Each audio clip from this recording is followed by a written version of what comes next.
This is our daily recap video.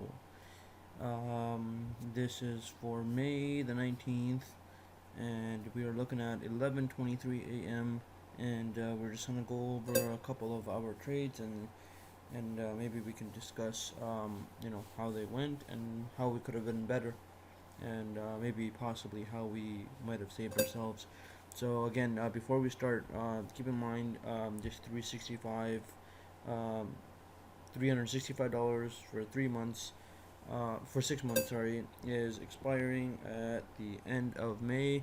We have another 12 days to go, and we will not have 6 months again. We're doing this basically like an introduction, just to let everybody know that we're here, and we can move on from there. So again, what's been happening a lot is in a lot of the chat rooms is that we continue to see that um, uh, uh, um, people are saying, hey, how do I know you actually got in, and you could just be saying this or that or so on. So we're just gonna go over basically the first one of the day, which was a 9:36, because we didn't trade pre-market. We don't trade pre-market most of the times.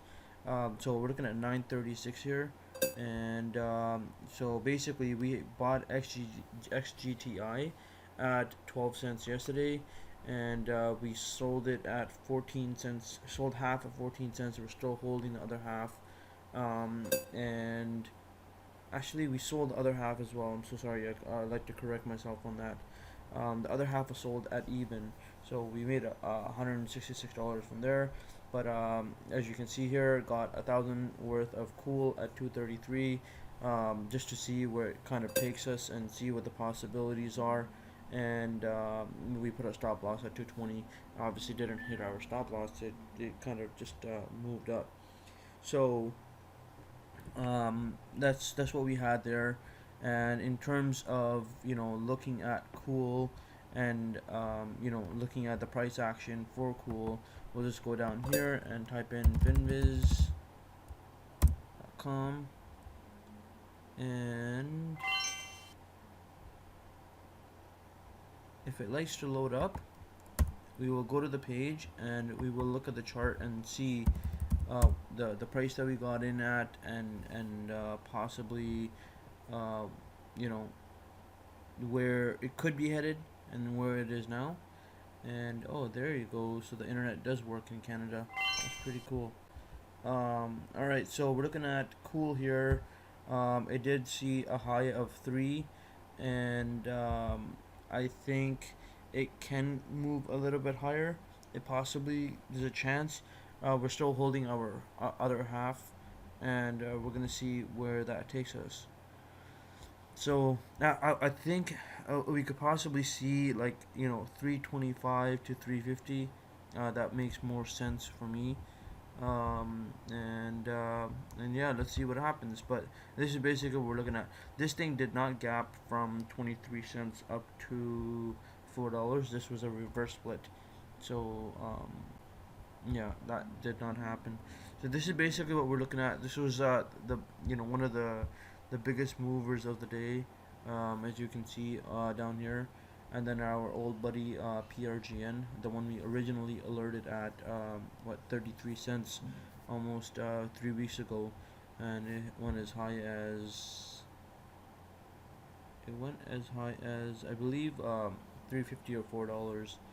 And yeah, that's pretty much it. So this was the bigger move of the day. Our remaining emails, some of them are confidential. We can't discuss them because they're just for members. I looked through them already, and this was the only one that really needed to be discussed. There is one regarding TNXP. TNXP, we got into this stock, I believe 3 days ago, at this amazing price of 272 right at the close on this day here. We got in there, and obviously we weren't quick enough to sell most of our shares up at, and let's see what the pre-market does. I believe it went as high as 450, and it's not showing me here. Maybe I can look in here on the 5-minute chart. That's not showing me at all either. But either way, as far as I can recall, I believe it went as high as 4, or maybe not. Let me see here. Okay, so I was wrong. It went as high as what, 380. Obviously, or 377. Obviously, we're not going to sell at 377. But even if you could have sold off, you know, anywhere between the 350 mark and basically anywhere.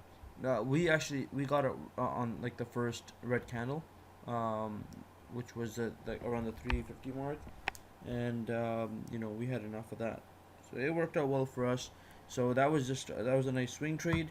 Again, the our service is day trading, swing trading, and we do some long term, like months at a time, and some weeks at a time. So it really depends on what you're looking for. We have members that prefer week long trades. We accommodate anybody and everybody. So that's basically that. I mean, it's a quick little recap on what's happened for us today. As far as I can remember, there is nothing else really. We did have a couple of losers, but we use a 5% stop loss on all of our trades. Sometimes 7%, but mostly 5%. If we lose, we lose. We move on, because in return we can do stuff like this. So this is what we have, and thanks for watching this video. And keep in mind that we are FaisamTrader, and we try harder.